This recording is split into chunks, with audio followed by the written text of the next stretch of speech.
حیفا کی oil refinery پر حملہ، پہلی بار multi war had Nasr Allah missile کا استعمال کیا گیا۔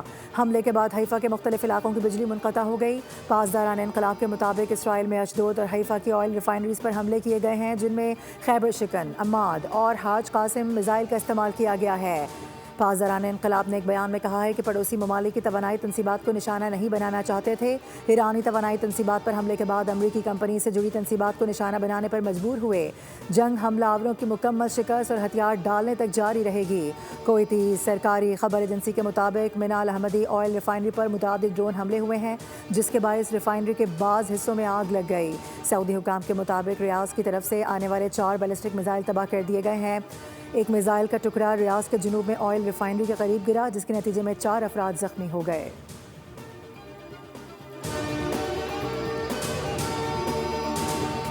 ایران کے خلاف جنگ میں امریکہ کو بڑا دھچکا، ایران نے امریکہ کا جدید ترین F-35 لڑاکا طیارہ مار گرانے کا دعویٰ کر دیا۔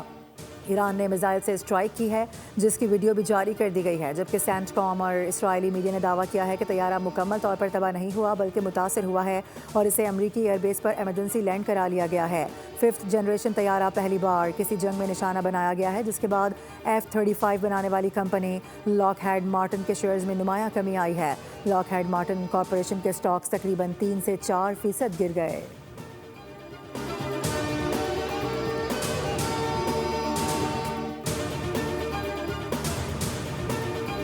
ایران کے خلاف جنگ میں اب تک امریکہ کے 16 جنگی طیارے تباہ ہو چکے ہیں۔ بلوم برگ کا انکشاف رپورٹ کے مطابق جنگ میں تباہ ہونے والے طیاروں میں 10 ریپیئر اسٹرائک ڈرون طیارے بھی شامل ہیں، جبکہ 6 امریکی جنگی جہازوں کو شدید نقصان پہنچا۔ جو تباہ ہونے والے 16 امریکی جہازوں کے علاوہ ہیں۔ رپورٹ میں کہا گیا ہے کہ 3 امریکی جنگی طیارے کویت کی فضاؤں میں تباہ ہوئے، جن کے بارے میں دعویٰ کیا گیا تھا کہ وہ فرینڈلی فائر کا نشانہ بنے تھے۔ ایک طیارہ ری فیولنگ آپریشن کے دوران تباہ ہوا، جس میں عملے کے 6 ارکان بھی مارے گئے تھے۔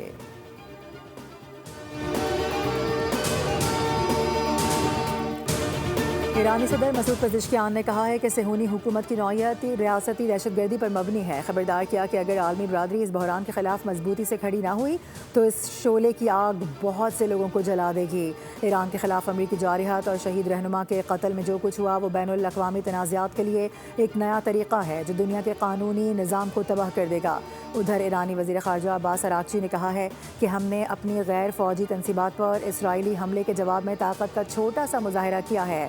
تحمل کا مظاہرہ کشیدگی میں کمی کی درخواستوں پر کیا گیا۔ اگر ایران کے بنیادی ڈھانچے پر دوبارہ حملہ کیا گیا تو تحمل کا مظاہرہ نہیں کیا جائے گا۔ جنگ کا خاتمہ کسی بھی انداز سے ہو، شہری علاقوں میں ہوئے نقصانات کا ازالہ لازمی شرط ہوگی۔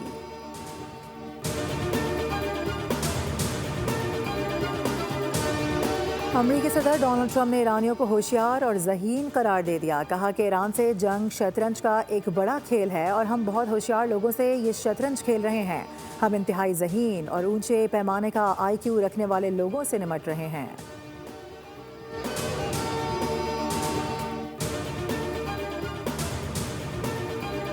وزارت اطلاعات و نشریات نے افغان رجیم کے الزامات مسترد کر دیے۔ عید پر عارضی جنگ بندی کی خلاف ورزی کا طالبان کا دعویٰ جھوٹا قرار۔ وزیر اطلاعات عطاءاللہ تارڑ کہتے ہیں کہ پاکستان کی جانب سے سرحدوں پر کوئی خلاف ورزی نہیں کی گئی۔ پروپیگنڈا ممکنہ طور پر افغان طالبان رجیم کے اندرونی عناصر کی جانب سے کیا جا رہا ہے۔ دہشت گردی، سرحد پار یا ڈرون حملے کی صورت میں پاکستان عارضی جنگ بندی ختم کر دے گا۔ پاکستان آپریشن غضب للحق کو دوبارہ تیز شدت کے ساتھ جاری رکھے گا۔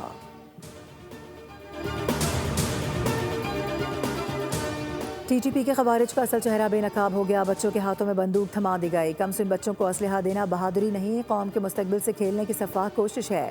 معصوم ذہنوں کو شدت پسندی کی فیکٹری میں دھکیلنے کی سازش ہے۔ چند ویڈیو سے خوارج کا کنٹرول ثابت نہیں ہوتا۔ یہ خوف اور پروپیگنڈے کے ذریعے جھوٹا تاثر گھڑنے کی کوشش ہے۔